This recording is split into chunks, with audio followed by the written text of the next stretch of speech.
So good morning, guys. So we are on our way to two farms today.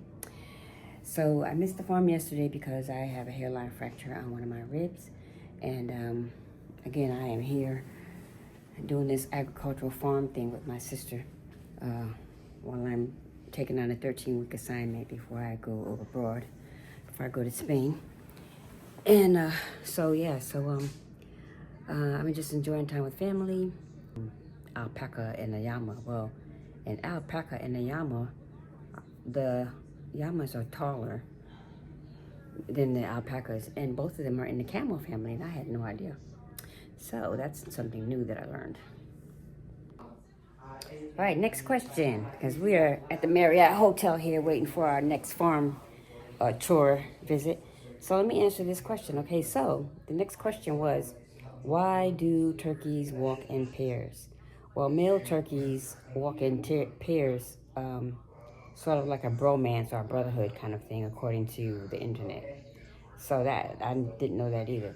Back on alpacas and llamas, alpacas are mostly bred for their fur, while llamas are mostly they're much bigger than the alpacas, and llamas are usually like I guess protect the herds or whatever, kind of like a Great Pyrenees maybe.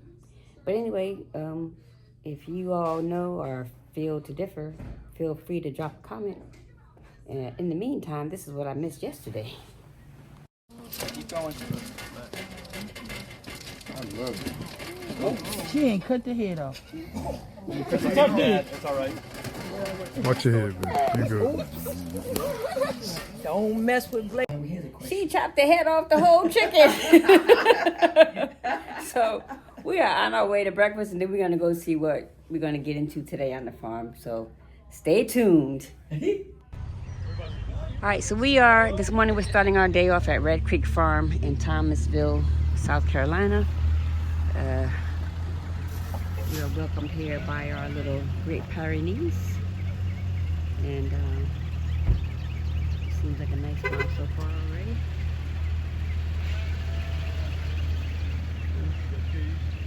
So, let me just give you a quick overview of what we see here.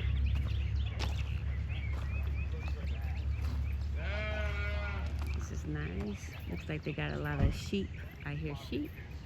I hear sheep. There's sheep back over here.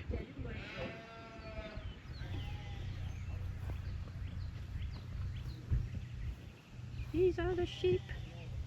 So I don't know what the chores are going to be this morning, but apparently maybe they've already done the chores because it's about a little before 9 a.m. Beautiful flat ground over here. So main focus is sheep and border collies, herding dogs. So since I was 9 years old, I've been training border collies, helping Daddy because he started with it. Not serious at 9, but been around it a long time. So we help people with their dogs for different types of training, but my main focus is herding training, sheep, cattle, we do some ducks, whatever they're needed for. And we raise sheep, so we have a need for the border collies for moving sheep around on the farm. And we have a few cows. We probably won't see them today. They're all across the road, and they're, to get over there, we'd have to walk over there, but we can do that if anybody's interested. Some of them are pretty friendly. I sold most of my cattle last year, animals that we have, and then we'll come up here. I've got a little thing I can do, a duck demonstration with the herding dogs. And then this is Vonda. She's my adopted daughter. She's been with me for 4 years now, and she's really learned the ropes of dog training and loves horses. And I'm sure before it's over, she'll come riding up on her horse, so you can see that. And we've got a dog.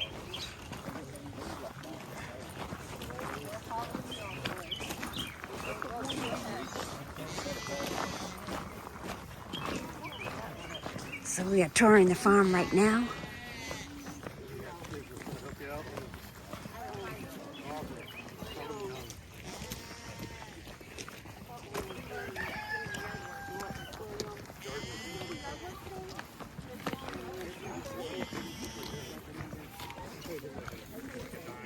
he goes following behind. Chickens. There's a cat everywhere you go. One important thing, if anybody needs the bathroom, it's the left-hand door on that porch over there. So just behind that white car. Savannah's getting a bottle, but that lamb was born about a month later than the rest of them, so she got bred on the second month. She ended up with mastitis on one side, so the littler lamb needed bottle feeding. So I've just kept them up here where they're handy, and of course she's become a big pet.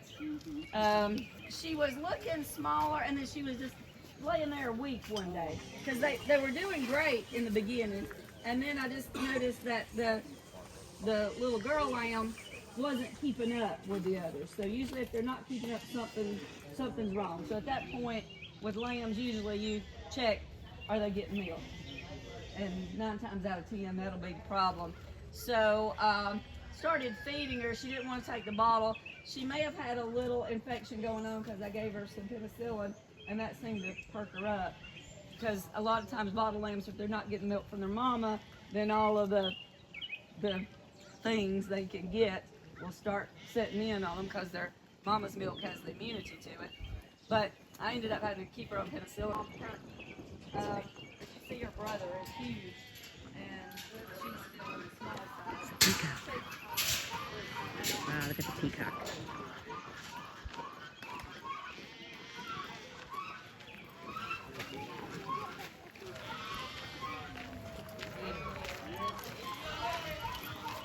I wish it would look this close.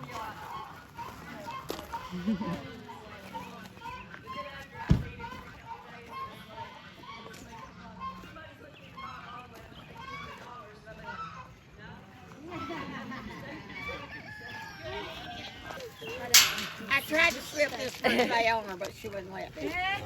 So Aunt Pat has helped me for years here. She does everything, can tend to sheep, work a dog, whatever it needs done, she can do it. Here So comes this the is mama. Joy. All right, who's gonna feed her? I'll feed her. You gonna feed her? All right.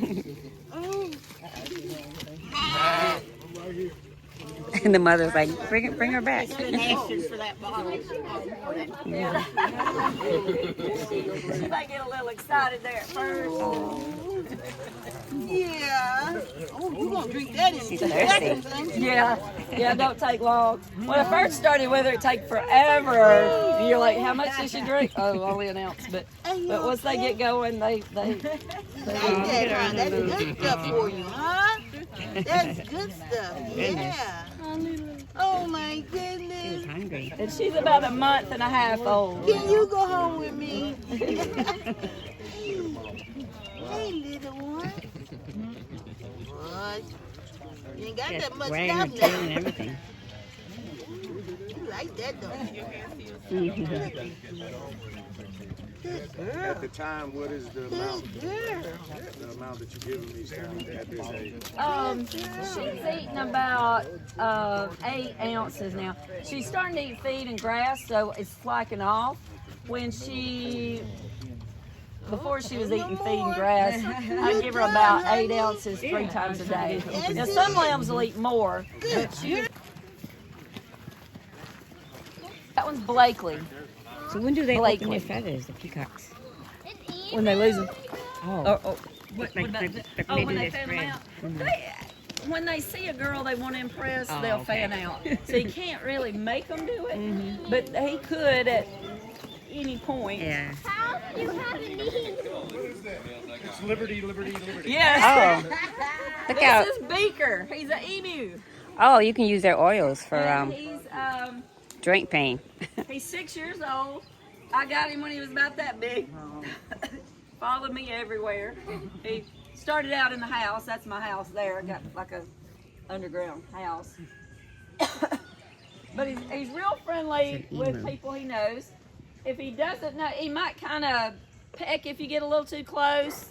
And I think he does that. I'm trying to figure out emu behavior because he's the first one I've had.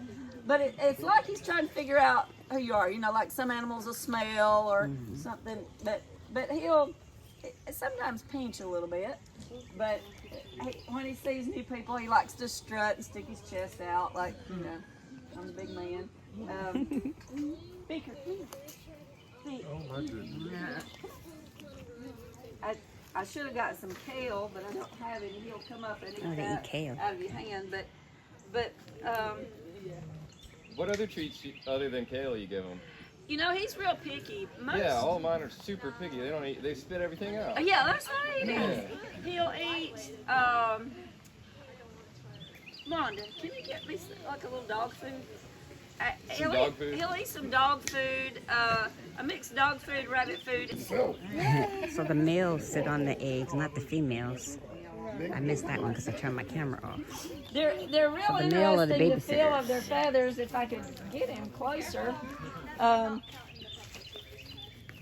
the back, they're kind of crunchy, and then the top part is very soft. So if anybody wants to come and feel of his feathers.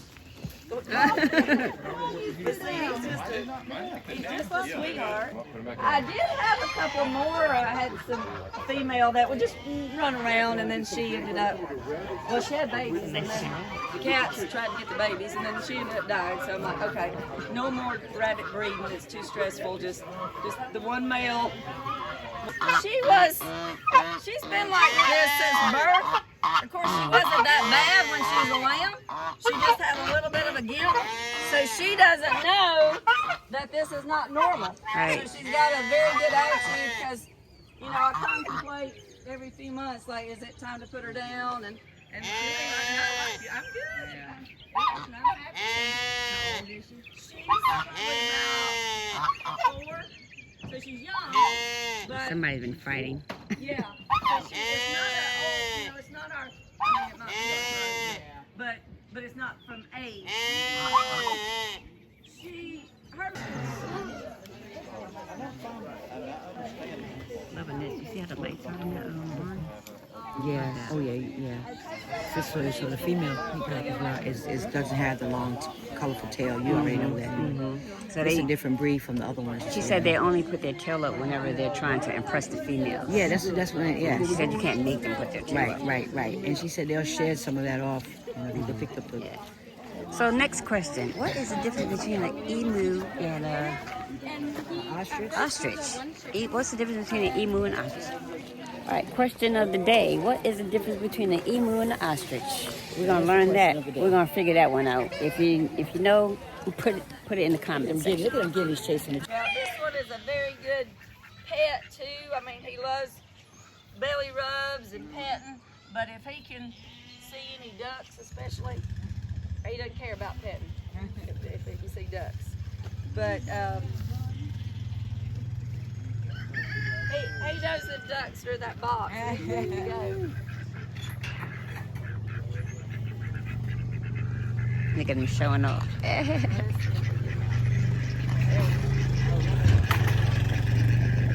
You ready? You daring up? Look at him. Look at him go. What kind of ducks these are? Yeah.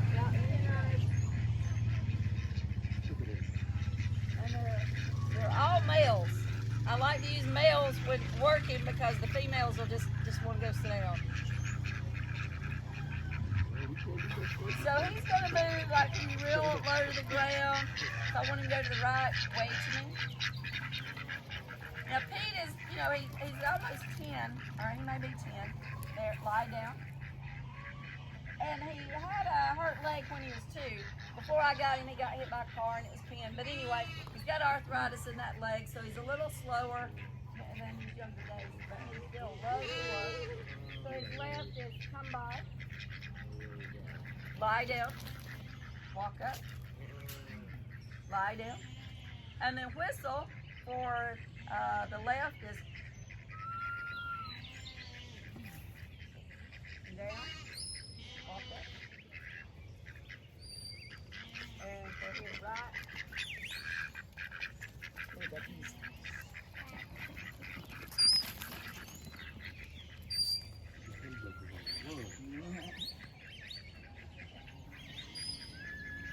Go ahead, Pete.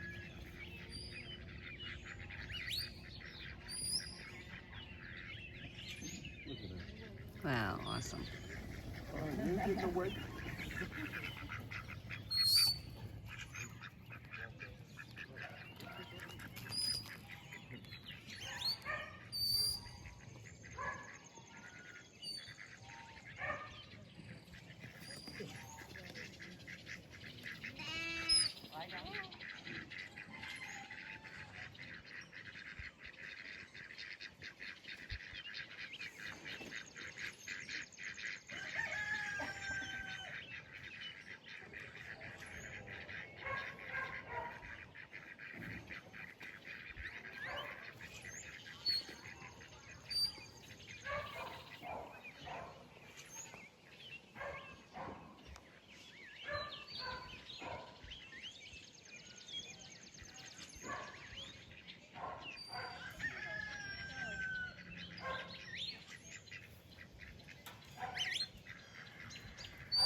That was impressive. That was impressive. Awesome. He's awesome. And what kind of dog is Pete? Did she say? Border collie. Wow, he's smart. Makes that look pretty easy. Because all I do is just go on YouTube. He just does what he's supposed to do. And it looks like, oh, the ducks are trained and everybody knows what to do. But just for fun, I'm going to get his son, Wes, out. Lie down. Which goes a long way in training the border collie. All right, Pete, that'll do. That'll do.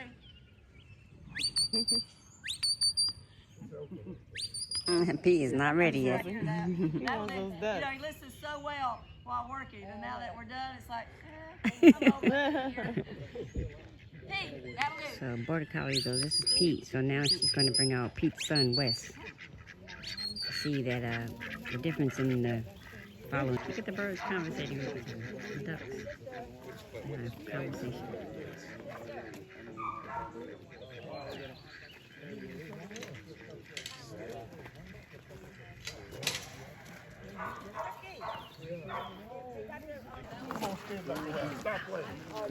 Oh wow, look at that. Wow. Wow. Come on, turn around. Wow. Turn Come around. on, turn around. Turn around. So the peacock has his feathers open. Come on. You gonna turn? Wow, beautiful. Look at that. Oh my gosh. That is beautiful. And she said they only open their feathers to impress a female. So look at that. She said they only open their feathers to impress a female. I think the female was up on the roof. Mm-hmm. Wow, that's amazing.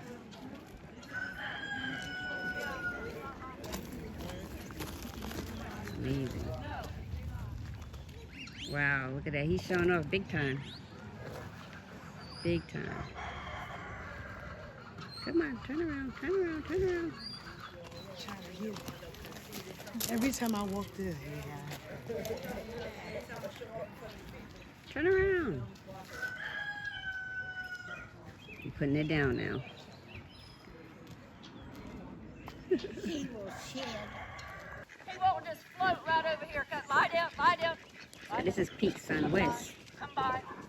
Come by. Come by. Lie down. He's Now, still see, trained if I pretty go good, right though. here, wait. Go ahead. Oh, awesome. See, it's not as easy. He Yeah. wants to. He likes He to wants go to play to with their them. heads, you know, and stop their movement. There.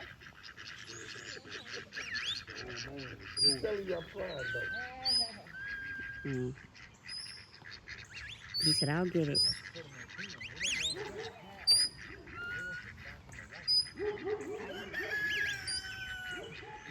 Oh, he did it. Yay, he did it. She's coming up with her horse.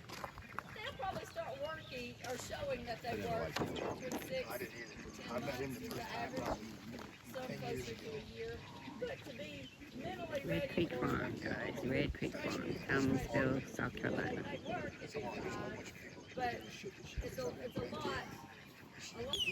And she's out here in the field with 4 trained dogs, 4 trained collies, and they each have their own whistle signal to control the ducks. It's amazing. Lie down. See if I can kind of get them all gathered around. Look at that. Can you harvest it? Go around picking it up? Lie down. Pearl ain't gonna do that.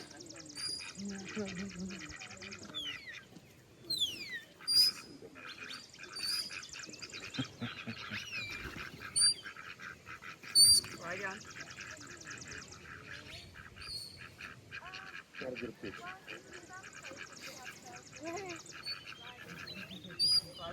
Got him cornered. Got him cornered. Got him cornered. Good job. Wow, that's Amazing. amazing. Wow, beautiful, beautiful. Lovely. So this is what we do. Limping. So when you have help, Oh, yeah, I see the black one. So these are the Gotta be hurt. you ain't right. You ain't right. That's funny. Now this is He's the probably the more braver one. showing the collies rounding up the sheep. yeah, We're black gonna one's end got this lamb video on here. treated him, but he's still Like, comment, limping. subscribe to the I had a lot channel. of good choices off Thanks the for market. watching. Special way. This guy is kind of like the soil guru. Nathan at Growing Green Family Alliteration Farm. matters. So I can sit here and talk up what he does here all day, but I'm gonna let Nathan kind of go over what he does. We'll do a quick tour. And Sounds good. My name is Nathan Vanette. I am president and co-owner of Growing Green Family Farms. We're definitely a family-centric environment. So my dad just came on board full-time. I have 2 brother-in-laws who are working for us, actually 3 now. And so it's been wonderful just to see people getting passionate about agriculture and bringing family into it. We farm on less than 1 acre of land, and we're doing this all without any pesticides, herbicides. We're focusing on regenerative agricultural techniques, so we're also no-till, which is hard with Carolina red clay, but it's been really neat to just be almost like a student of nature. What do you see? And how can we apply different techniques, which we'll share once we go down into the field, of starting new beds and trying to be good stewards of the land that we're trying to grow on. I started the farm back in 2010 up in Michigan, and that was to help fund my way through my education. So I was 18 years at the time, and it funded my, I went for a degree in business administration and small business management. Knowing that it's great if you know how to grow something. Your face is familiar, so I'm saying I'm a big YouTube. That's where I do a lot of research. I love that.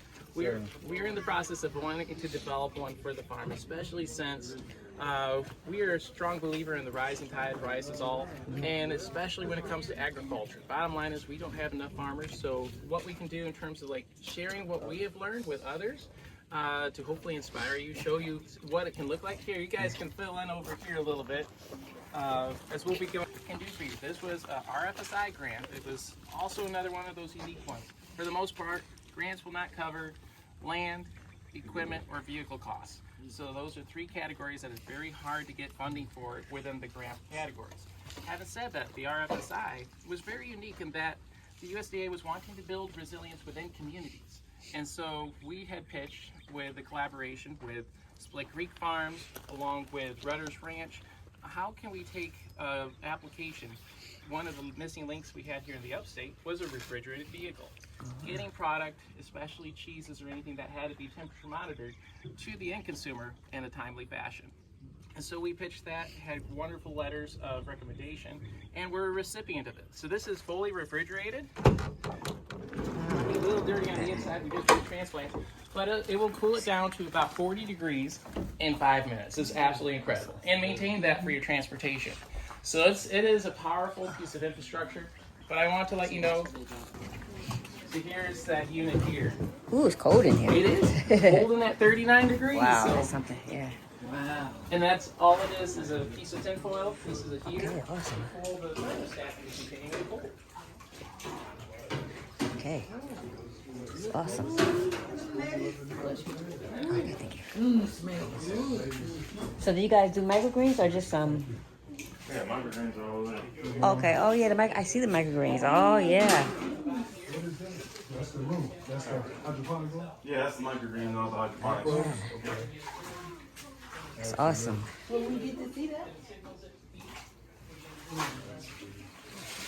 This is amazing. I don't know. Will we come back? I'm gonna walk around. So is it okay if we go back this? Can we go in to see the microgreens or no? Or I can look at it this way. Okay, so this is the microgreen room right here. Wow, this is amazing. They're probably temp regulated. It's a long way. So Nathan, are your microgreens what you call in a vertical growing or? That is Okay, correct. Awesome. Awesome. But the lights are purple, so is that like a certain type of different kind of like heating system or whatever? That is, so it's Or- LED grow lights specifically focusing on the wavelengths of which plants take up for photosynthesis. Okay, If you have a storm and everything goes down. Yeah. Yeah, see, this is basically the washing packaging area. If I kitchen and put it kind of where the little chicken coop thing is. And that way we can start experimenting like fresh more with like vegetables. canning and jarring certain things from the previous right here on the farm. But This is Nathan's garden. It's amazing. on our farm, I'd say 90% of our fertility is compost. Yes. And so between every single crop cycle, we're putting another 2 to 4 inches of compost in. Every year we're going to dry close to 120 to 140 yards of material. What it does for the soil is absolutely amazing, especially since we view our soil with being pesticide free as the basic foundation for our pest management system. If you have healthy soil that's feeding the microbiological life, in particular nematodes, then they can help. So pretty.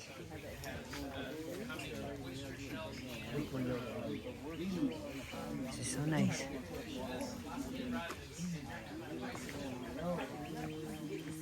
Harry has the tomatoes. It's got the wine wrapped around. Yeah, it's They nice. just grow up. Yeah, it's amazing.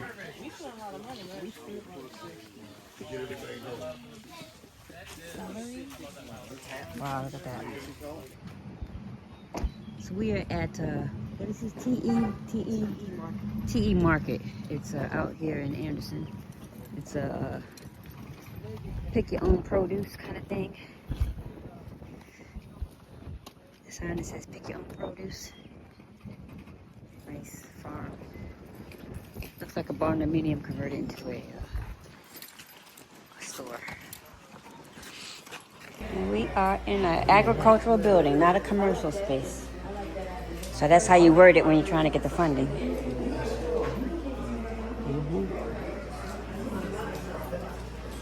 Okay, awesome.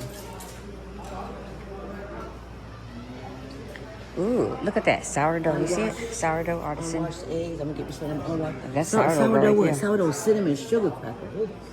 Look, that's Yeah, I know some of them. the eggs.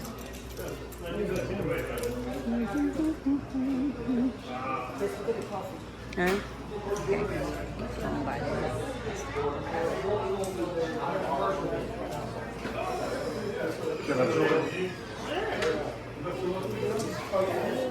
It's awesome.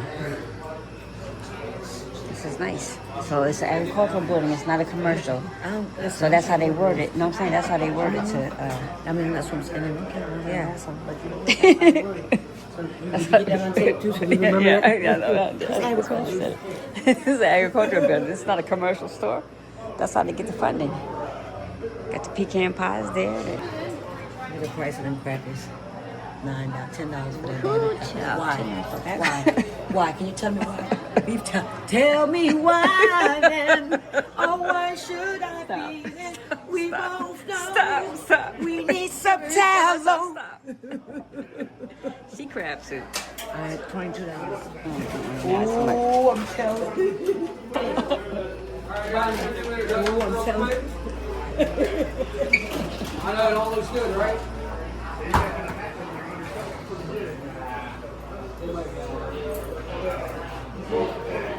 This is like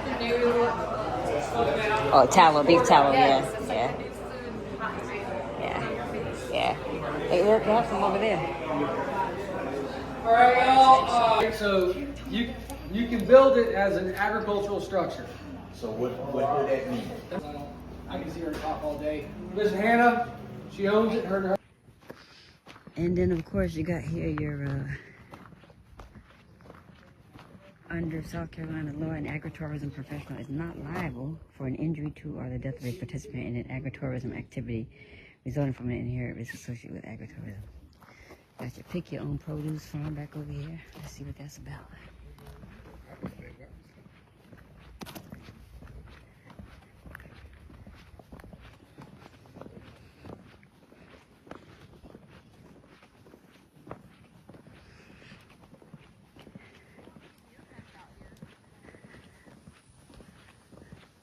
So this is nice. They give you some bags and you just come out here and pick your own produce.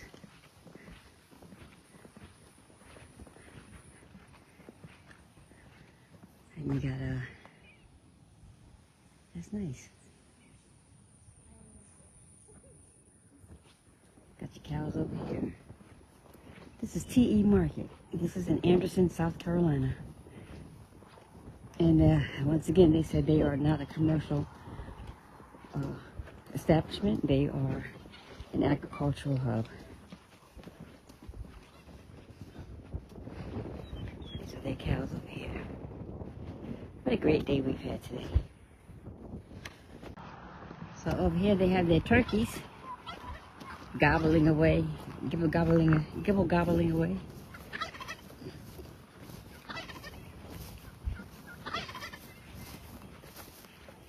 Turkeys and their goats. Okay, we got the turkey separate. Got the little mini. I don't have any food for you, buddy. Yeah, don't have any food for you, sorry. Yeah. I don't have any food, sorry. No food over here. Don't have any food, sorry. Yeah, hey, look at the billy goat gruff. You got your little horns coming up? Yeah, look at you.